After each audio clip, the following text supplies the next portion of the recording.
അമ്മ എന്ന സംഘടന പിരിച്ചുവിട്ടിരിക്കുകയാണ്. വളരെ നാണക്കേടോടുകൂടിയുള്ള ഒരു പടിയിറക്കമെന്ന് തന്നെ പറയേണ്ടിയിരിക്കുന്നു. താങ്കൾ എങ്ങനെ കാണുന്നു?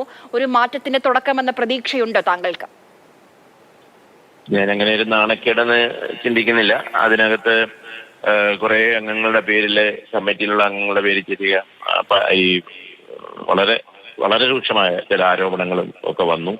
മാത്രമല്ല മുകേഷിനെ കണക്കുള്ള സീനിയറായ അമ്മയുടെ സ്ഥാപക നേതൃത്വം തൊട്ടൊക്കെ ഉള്ള ആൾക്കാരുടെ പേരിലൊക്കെ വന്ന സ്ഥിതിക്ക് ചിലപ്പം അവര് ഒരു പുതിയ കമ്മിറ്റി കൈകാര്യം ചെയ്യട്ടെ, അല്ലെങ്കിൽ ഈ ആരോപണം വന്നതിലും അതിന്റെ കാര്യം കൈകാര്യം ചെയ്തതിലൊക്കെ ചെറിയ വീഴ്ച ഉണ്ടായെന്ന് അവർക്ക് തോന്നലും ഉണ്ടായി കാണും. തക്ക സമയത്ത് മറുപടി പറഞ്ഞില്ല, അല്ലെ മൗനം അവലംബിച്ചു എന്നൊക്കെയുള്ള ഒരു തോന്നലും ഉണ്ടായി കാണും.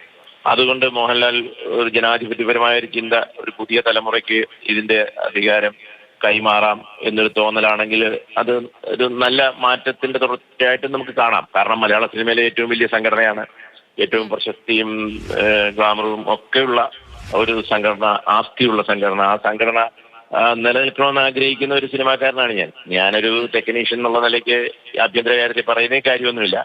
എങ്കിലും പുറത്തു നിന്ന് കാണുന്ന ഒരാളെന്ന നിലയ്ക്ക് പറയട്ടെ. ഇപ്പോൾ കഴിഞ്ഞ ദിവസം പൃഥ്വിരാജിന്റെ ഒരു പ്രസ് മീറ്റ് കണ്ടു. അയാൾ വളരെ വ്യത്യസ്തമായിട്ട് എന്തൊക്കെയോ കാര്യങ്ങൾ പറയുന്നത് കേട്ടു. അതുപോലെ തന്നെ ജഗദീഷ്, ഉർവശി, നമ്മുടെ WCCയുടെ നേതാവ് പാർവതി തിരുവോത്ത്, പാർവതിയൊക്കെ മലയാള സിനിമയിലെ അംഗീകരിക്കപ്പെട്ട അഭിനേത്രിയാണല്ലോ.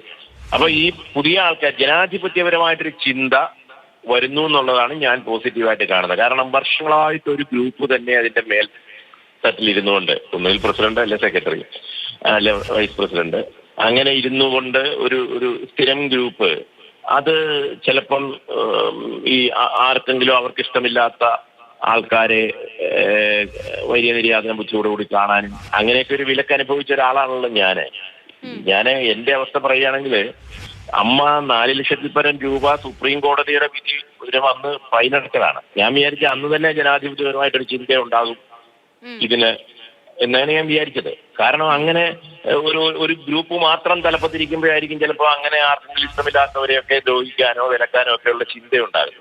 അതിന് താഴെയുള്ളവരൊരു വിഭാഗം സ്ഥിരം കൈബുക്കുന്നവരായിട്ട് മാറുകയും ചെയ്യുമ്പോഴാണ് സംഘടന. ഇപ്പൊ നമ്മളെ മറ്റു പല സംഘടനയുണ്ട്, ടെക്നീഷ്യന്മാരുടെ സംഘടന അങ്ങനെയാണ്. 10-16 വർഷമായിട്ട് ഒരു വിഭാഗം തന്നെയാണ് അതിന്റെ തലപ്പത്ത്. അപ്പൊ അവർക്ക് ഇഷ്ടക്കേടായിട്ടുള്ളവരെ പറ്റി മോശമായിട്ട് പ്രചരിപ്പിക്കുകയും അങ്ങനെ ഒരു നരേറ്റീവ് ഉണ്ടാക്കുകയും ചെയ്യുകയായിരിക്കും അവരുടെ ജോലി. അല്ലാതെ ഈ സംഘടനയുടെ പൊതുവായിട്ടുള്ള കാര്യങ്ങളോ ഒന്നും അവർ ചിന്തിക്കത്തേയില്ല.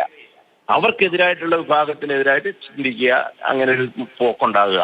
അപ്പൊ അതിനൊക്കെ ഒരു മാറ്റില്ല. ലാലിനെ സംബന്ധിച്ചുള്ള എനിക്ക് തുറന്നു പറഞ്ഞാൽ, ഞാൻ പണ്ട് ലാൽ പ്രസിഡന്റ് ആയപ്പോൾ പറഞ്ഞിരുന്നതാണ് വലിയ പ്രതീക്ഷയുണ്ടെന്ന്. പക്ഷെ അത്രയും വലിയ പ്രതീക്ഷയൊന്നും വന്നില്ലെന്നുള്ള സത്യമാണ്.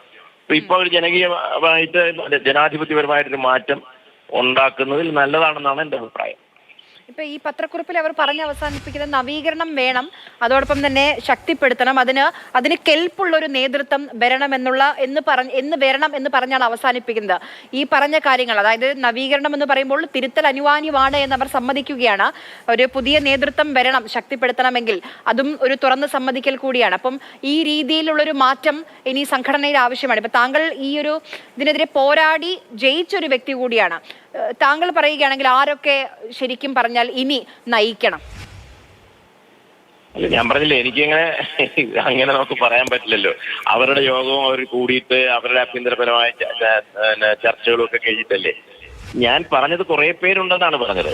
ഇപ്പൊ ഇതുവരെ ലീഡർഷിപ്പിൽ അങ്ങനെ പ്രസിഡന്റോ സെക്രട്ടറിയോ ആയിട്ടിരിക്കാത്ത ആൾക്കാർ അതിന്റെ ഇതിലാകട്ടെ, സ്ഥിരം കമ്മിറ്റിയിലുള്ള ഒരു വിഭാഗം ഉണ്ടല്ലോ, ഞാൻ എപ്പോഴും കാണുന്ന അങ്ങനെയുള്ള ഒരു കമ്മിറ്റിക്കാരൊക്കെ ഇന്ന് മാറട്ടെ. അതിനകത്ത് നല്ല മിടുമിടുക്കന്മാരായ അല്ലെ മിടുക്കികളായ ഒത്തിരി പേരുണ്ടല്ലോ. ഞാനൊരു പൊതുവായ എന്റെ ഒരു സൗഹൃദത്തിലുള്ള സംഘടന എന്നുള്ള നിലയ്ക്ക് ഞാൻ പറയുകയാണ്, ഒരു മാറ്റത്തിലൂടെ. ഇപ്പൊ അതാണ് ഞാൻ പറഞ്ഞത്. പൃഥ്വിരാജിന്റെ കാര്യം പറഞ്ഞു, അല്ലെ ജഗദീഷിന്റെ കാര്യം പറഞ്ഞു, അല്ലെങ്കിൽ ഉർവശി പാർവതിയുടെ കാര്യം പറഞ്ഞു. അങ്ങനെയൊക്കെയുള്ള കുഞ്ചാക്കോ ബോബനുണ്ട്, അങ്ങനെയൊക്കെയുള്ള ആൾക്കാര് വന്നത് നയിക്കട്ടെ എന്നുള്ള ഒരു അഭിപ്രായമാണ് എനിക്ക്. ഏതായാലും ആ സംഘടന തളർന്നു പോകുന്നതിലൊട്ടും സംതൃപ്തിയുള്ള ആളല്ല ഞാൻ. ഒത്തിരി ചിത്താനുഭവവും എന്റെ വിലക്കിനെയൊക്കെ ഏറ്റവും മുന്നിൽ നിന്നിരുന്ന ഒരു സംഘടന എന്നുള്ള നിലയ്ക്കാണെങ്കിലും ഞാൻ പറയുകയാണ്, ആ സംഘടന വേണം മലയാള സിനിമയ്ക്കുള്ളത് എന്നാണ് എന്റെ അഭിപ്രായം. ഒരു കാര്യം കൂടി, ഇപ്പം ഈ ഒരു ജസ്റ്റിസ് ഹേമ കമ്മിറ്റി റിപ്പോർട്ട് വന്നതിന് ശേഷം പല പ്രതികരണങ്ങൾ നമ്മൾ കേട്ടു. നമ്മൾ പ്രതീക്ഷിച്ചിരുന്ന ചില പ്രതികരണങ്ങളുണ്ട്. അതിലൊന്നായിരുന്നു മോഹൻലാലിൻ്റെത്. ഇതുവരെ എന്തുകൊണ്ട് മാധ്യമങ്ങളോട് സംസാരിച്ചില്ല? അദ്ദേഹം അമ്മയുടെ പ്രസിഡന്റ് കൂടിയാണ്. ഇപ്പോഴും നോക്കൊരു പത്രക്കുറിപ്പിൽ ഇത് ഇങ്ങനെ രാജിവെക്കുകയാണ് എന്ന് പറഞ്ഞൊഴിയുകയാണ്. എന്തുകൊണ്ടായിരിക്കും അത്? അത് എന്റെ വ്യക്തിപരമായ അഭിപ്രായത്തിൽ അത് ശരിയല്ല, ശരിയെന്ന് തന്നെയാണ്. കാരണം മിണ്ടാതെ ഉരിയാടാതെ, അല്ലെങ്കിൽ അദ്ദേഹത്തിന്റെ തന്നെ സംഘടനയിലുള്ള ആൾക്കാരുടെ ചില പരാതിയും അവർക്കെതിരെ വന്നതിന്റെ പരാതിയും അതിനൊക്കെ ഒരു മറുപടി ഒന്നും ഇല്ലാതെ അദ്ദേഹത്തിന്റെ ഫീൽഡ് കൊണ്ടായിരിക്കാം, അദ്ദേഹത്തിന്റെ മാനസിക പ്രശ്നങ്ങൾ കൊണ്ടായിരിക്കാം, എനിക്കറിയില്ല. ഒരു നേതൃത്വത്തിലിരിക്കുന്ന ആളെന്നുള്ള നിലയ്ക്ക് അത് വേണമായിരുന്നു, അതൊക്കെ ചെയ്യാനായിട്ട് അദ്ദേഹത്തിന് മടിക്കേണ്ട കാര്യമൊന്നും ഇല്ലായിരുന്നു എന്നാണ് എന്റെ അഭിപ്രായം. ശരി, വളരെയധികം നന്ദി വിനയൻ സംസാരിച്ചതിന്.